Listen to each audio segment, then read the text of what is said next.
Salut les crazy, j'espère que vous allez bien. Ma chronique aujourd'hui s'appelle « Et si on arrêtait de râler ?» Vous allez dire, elle se moque de nous. Si vous me suivez sur les réseaux sociaux, vous savez que je suis la reine pour râler et me plaindre. J'adore ça. Mais on va dire que je le fais plus en rigolant. C'est plus pour rigoler que vraiment de la pensée négative, puisque je suis quand même quelqu'un qui reste très positive.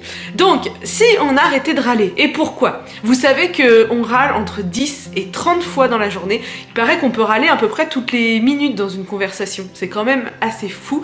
Et il faudrait que vous vous rendiez compte quand vous parlez ou quand vous écoutez les autres si c'est vrai, mais c'est vrai qu'on se plaint souvent, que ce soit sur la météo, sur les gens, sur nos enfants, sur la santé. C'est quelque chose, il paraît que c'est très français aussi, que les Français aiment bien se plaindre. Mais voilà, se plaindre en fait, c'est avoir des pensées négatives, et comme je vous le dis souvent, le négatif attire le négatif et le positif attire le positif. Et c'est surtout que ça peut avoir aussi, ça peut jouer sur votre santé et puis sur votre bien-être. Alors, vous savez, comme d'habitude, j'ai fait mes petites recherches, et en fait, il y a des études qui ont été menées, et vous savez, ça c'est normal, plus on fait les choses, plus notre corps et notre cerveau surtout est habitué à faire les choses, donc il va le faire de plus en plus vite, il va faire des connexions, et puis voilà, il va avoir l'habitude qu'on se plaigne, qu'on râle, donc il va le faire de plus en plus et de plus en plus facilement. Mais ça, c'est une mauvaise chose, parce qu'il paraît que ça réduit l'hippocampe, c'est une partie du cerveau, c'est la partie en fait qui gère la réflexion, tout ça, et c'est celle qui est le plus touchée par l'Alzheimer, donc attention. Attention, parce que voilà, il y a des risques quand même à être dans le négatif. Les pensées, vous savez que tout est géré par le cerveau et il faut bien préserver notre cerveau. Autre chose, quand on râle, quand on est négatif, voilà, on envoie des infos à son cerveau et lui, pour se défendre, il va nous envoyer du cortisol, c'est l'hormone du stress. Donc voilà, on va se mettre en... Après c'est tout compliqué, c'est dans le cerveau, mais voilà, le cerveau il se met en position de survie, nous envoie des trucs d'hormones de stress et tout ça, c'est pas bon du tout pour le corps, parce que après on peut avoir plus de diabète, plus de cholestérol, plus d'obésité. Voilà pourquoi je suis toujours en surpoids, parce que je me plains trop. Non mais voilà, ça vraiment, ça envoie les mauvaises informations dans votre corps et ça peut vraiment créer des problèmes de santé. Alors, arrêtez de râler, vous allez me dire c'est pas si facile que ça. Non, c'est pas si facile que ça, parce que voilà, comme je vous l'ai dit, on râle vraiment beaucoup. Donc, j'ai deux petits conseils quand même à vous donner. C'est déjà d'une, quand vous râlez, quand c'est pour quelque chose dont vous pouvez pas gérer, c'est-à-dire, moi je râle souvent, ouais, en ce moment il fait pas beau, oh j'en ai marre de cette météo. Clairement, je ne pourrais pas changer la météo. Donc à un moment donné, quand c'est quelque chose où vous pouvez pas gérer dessus, et ben il faut savoir lâcher prise et voilà, et faire avec. Parce que là vous perdez votre temps en fait. Je peux me plaindre toute la journée qu'il fait pas beau, ça fera pas venir le soleil et ma journée elle va être fichue, je vais être de mauvaise humeur, alors que voilà, il suffit de lâcher prise et de passer à autre chose. Ok ? Plus facile à dire qu'à faire, je sais, mais voilà, lâcher prise. Par exemple, il y a des embouteillages, plus vous vous énervez, ça va pas arrêter les embouteillages, donc autant prendre sur vous et trouver une autre activité à faire. Autre chose, si c'est quelque chose que vous pouvez gérer, par exemple moi je me plains parce que je suis en surpoids et puis que je mange trop, c'est quelque chose, il faut passer à l'action, ça vous pouvez faire quelque chose. Donc moi je passe à l'action, je me suis mis au sport, je fais un rééquilibrage alimentaire, je continue de râler encore un peu, mais voilà, c'est quand vous pouvez faire quelque chose, faites-le, parce que si vous restez sur votre canapé à râler que si, que ça va pas, voilà. Surtout que, comme je vous le disais déjà, vous avez l'habitude de râler et vous savez que l'être humain est fait pour vivre en société. Et je vous avais déjà parlé des neurones miroirs, c'est-à-dire qu'on s'adapte évidemment à aux personnes qui sont autour de nous. Donc si vous râlez et que vous êtes négative, les gens qui sont en face de vous, ils vont avoir tendance à faire pareil. Vous allez bien voir, vous êtes entre copines, vous commencez à critiquer d'autres personnes. Et puis tout le monde rentre dans le truc de râler et de critiquer. Alors que si vous partez sur quelque chose de plus positif, voilà, tout le monde va suivre, ça s'appelle les neurones miroir, donc les gens vont faire comme vous et surtout qu'après vous allez mettre dans une bulle de négativité. Donc voilà, on a le droit par contre de râler de temps en temps, on a le droit surtout de râler dans sa tête, mais le fait de dire les choses, ça...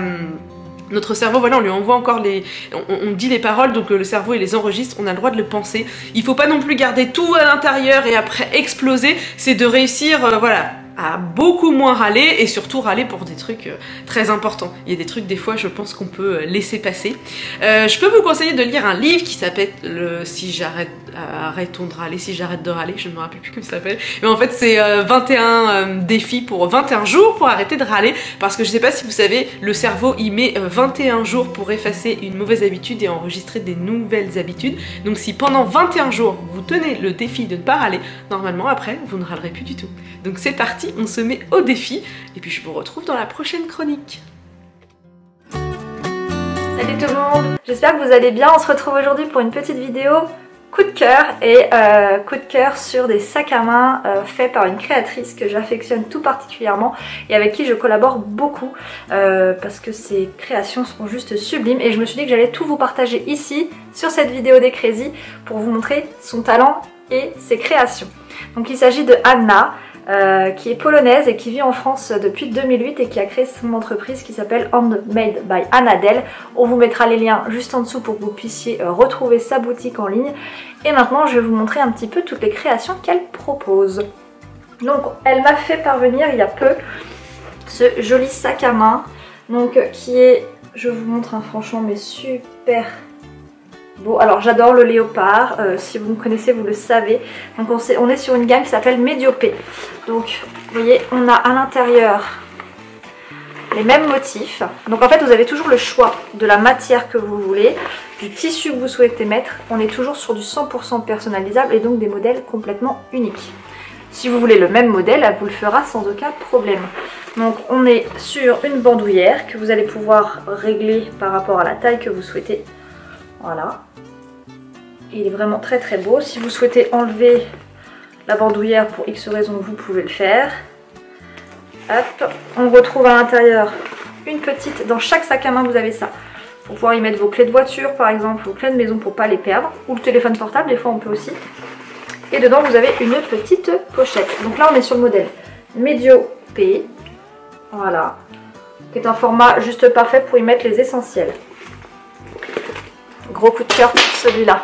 Ensuite, l'année dernière, elle m'a fait parvenir ce modèle-ci. J'adore les pivoines. Et elle m'a fait, donc ceci, c'est le modèle City Bag. Beaucoup plus gros. Vous voyez. Donc, qui peut se porter de cette manière-là. Hop. On a une pochette devant. Et donc, on a par pression. Il n'y a pas de fermeture éclair sur celui-ci. À l'intérieur du sac, vous voyez, il y a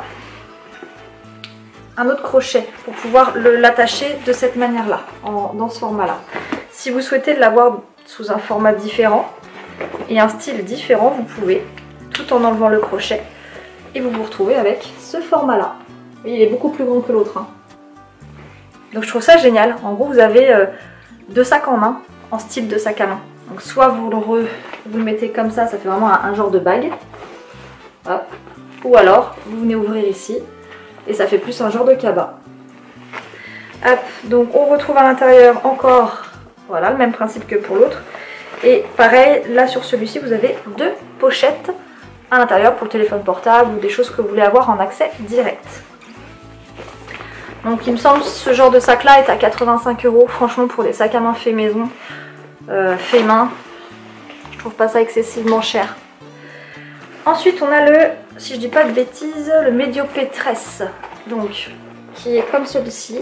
Vous pouvez choisir la tresse avec du tissu si vous le souhaitez. Donc là, moi, j'avais préféré avoir en simili-cuir et j'ai choisi un intérieur très coloré. Je vous montre, très exotique.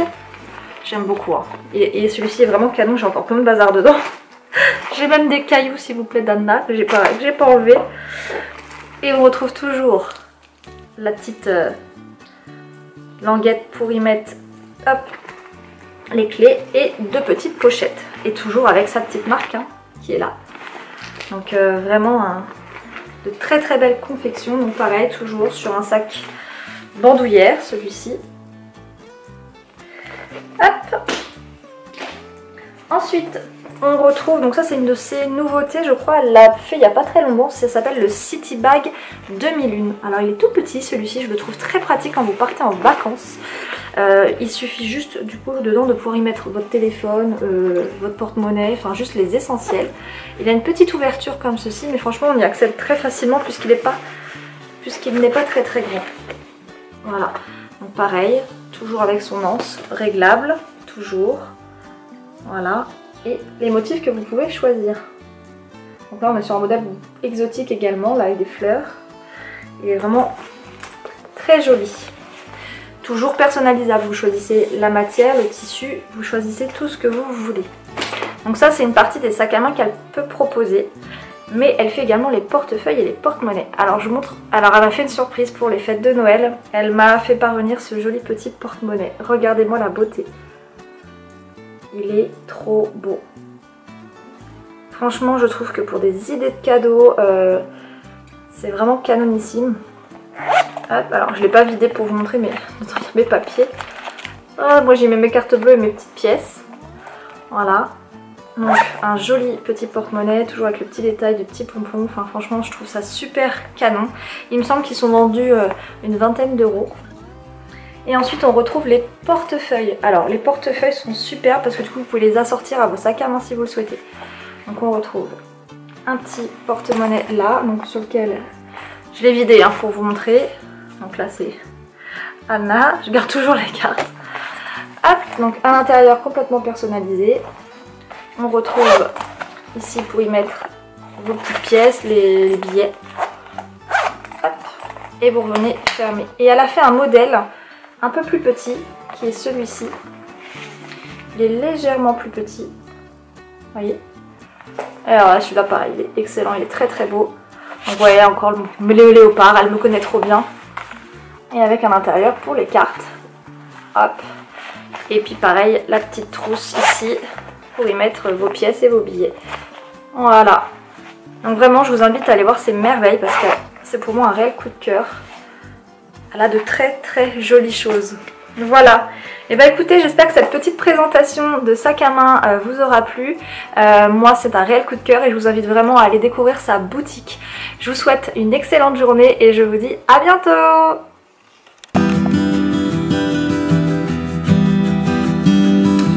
Hello, bienvenue dans cette nouvelle émission. Aujourd'hui, je vous propose de réaliser un petit DIY sympa, rigolo pour les enfants. Voilà, c'est bientôt le 1er avril, pardon. Donc je m'en suis inspirée pour vous proposer cette petite activité. Alors moi je l'ai mis dans un cadre, hein, mais à savoir que ce n'est pas du tout obligatoire. Mais je trouvais que c'était plutôt une jolie décoration pour offrir. Ou pour décorer la salle de jeu, la chambre des loulous, voilà. Donc avec ou sans cadre, vous allez voir, c'est très simple à réaliser, c'est plein de couleurs. Alors pour cette activité, vous aurez besoin d'un coloriage. Vous pouvez prendre ce que vous voulez. Moi j'ai pris un poisson, parce que c'est bientôt le 1er avril. Et j'ai été sur le site de Nounou du Nord. Vous avez l'adresse juste en haut, voilà. C'est pas moi qui ai fait le dessin, je me suis juste inspirée de ce qu'on trouve sur internet. Il y a des millions de modèles. Comme c'est bientôt 1er avril, je me suis dit que le poisson ça peut être sympa. Vous pouvez le faire aussi avec un lapin, ou pour la fête des mères ou pour la fête des pères avec un gros cœur. Bref, plein de coloriages, vous avez plein de possibilités. Donc un coloriage, du papier noir pour faire le fond, des feutres, un crayon, une règle et des ciseaux. Voilà, donc du matériel qu'en général on a à peu près chez soi. Donc c'est parti pour l'activité. Alors pour commencer l'activité de notre poisson, vous allez avoir besoin de votre règle et de votre crayon. Et l'idée va être en fait de venir prendre notre coloriage et de faire tout simplement des carreaux.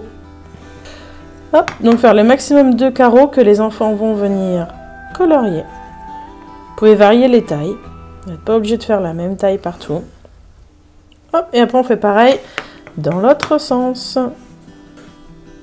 Mince, j'ai un peu dépassé sur ce coup-là, mais c'est pas grave parce qu'après mon poisson, je vais le découper, on verra pas. Donc vous voyez, j'ai fait des petits carreaux.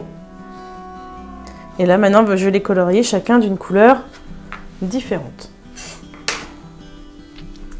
C'est parti pour le coloriage. Alors moi j'ai pris des feutres Stelter, mais bon, vos enfants, je suppose qu'ils ont leurs feutres chez eux.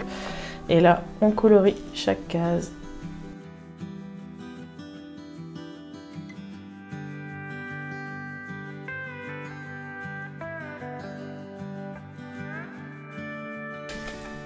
Et voilà, mon poisson est terminé. Maintenant, je passe à l'étape avec ma feuille noire. Alors, ma feuille noire, moi, j'avais pas de petite feuille noire. Donc, mon idée, c'est que j'ai pris une grande là, qui coûte 1 € dans les magasins de loisirs créatifs. Et je vais faire la taille A4 pour mettre dans mon cadre. Donc, ça fait à peu près la taille de mon coloriage. Et je vais tout simplement la découper au bon format. Donc, je fais quelques petites marques avant de couper mon poisson. Et voilà, maintenant que c'est fini, il ne reste plus qu'à couper. Voilà, ma feuille est découpée. Maintenant, il faut que je découpe mon poisson. C'est parti. Bon bah voilà, ça y est, le poisson est découpé. Il ne me reste plus qu'à venir le coller. Il n'est pas mignon, le poisson? Franchement, je trouve que ça le fait. Hein. Voilà. Et voilà, mon poisson est terminé. Je l'ai mis sous un cadre. Ça donne une petite idée de décoration à faire pour la chambre de vos loulous. Après, vous n'êtes pas obligé de le mettre sous cadre. C'est moi qui ai souhaité... pour l'accrocher et que ça soit plus joli de le mettre sous cadre, mais vous pouvez aussi très bien laisser le poisson coller sur la feuille noire et l'accrocher comme ça au frigo. Ça fera très bien l'affaire. Maintenant, ça peut être une idée pour la salle de jeu, la chambre de vos enfants ou tout simplement pour offrir à la fête des grands-mères ou un cadeau. Bientôt la fête des mères et la fête des pères. Ça peut donner aussi des petites idées toutes simples à faire. Alors le poisson peut être remplacé par un lapin, un cœur. Tout simplement un cœur, une fleur, ce que vous souhaitez. Là, comme c'est bientôt le 1er avril, je trouvais que c'était rigolo de vous faire un petit poisson. Et voilà, mon activité est terminée. J'espère qu'elle vous aura plu. Alors encore une fois, moi j'ai utilisé un cadre, mais vous n'êtes pas obligé, vous pouvez vous en servir simplement comme un poster avec le fond noir. C'est une activité que vous pouvez garder si vous ne voulez pas le faire pour le 1er avril. Pour la fête des mamans, pour la fête des papas, pour la fête des mamies, bref, pour ce que vous voulez en idée cadeau, et transformer mon poisson avec un joli cœur. C'est une petite idée, voilà. Ou pour Pâques, avec un petit lapin à la place du poisson. Donc voilà, n'hésitez pas à me dire ce que vous pensez de ma petite activité dans les commentaires en dessous, et je vous dis à la semaine prochaine pour une nouvelle vidéo.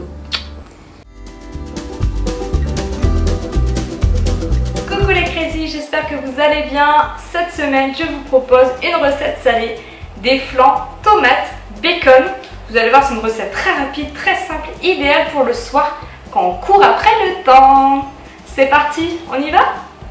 Pour cette recette, il vous faut 40 centilitres de lait, 4 œufs entiers avec 2 jaunes, du bacon, des tomates, de l'ail, du poivre, du sel, de l'herbe de Provence et de l'emmental râpé. On commence par mélanger donc les 2 jaunes d'œufs avec les œufs.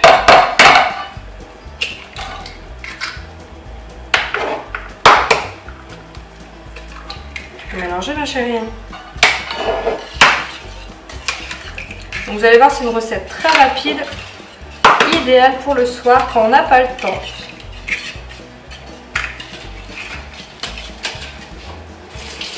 On ajoute ensuite le lait.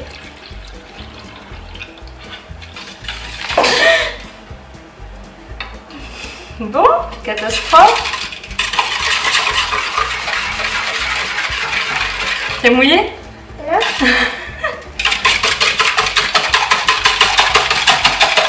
Bon, on revient tout de suite, je nettoie la cata. On ajoute de l'ail,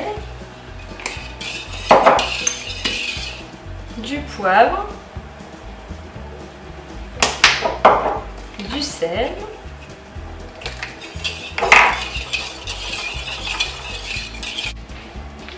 alors dans des petits ramequins, on va mettre des tomates. Tu les mets dedans?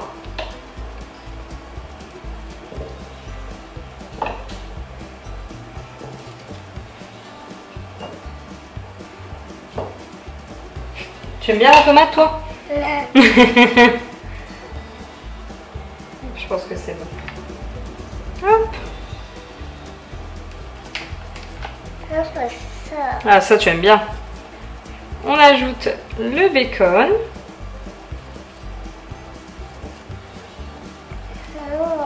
Oui, je te donnerai ça après.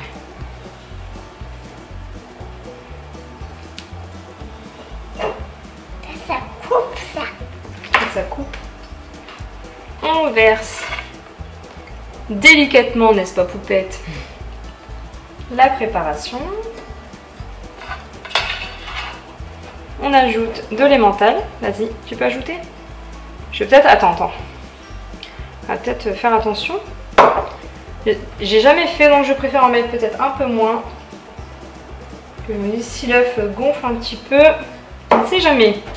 Vas-y ma chérie.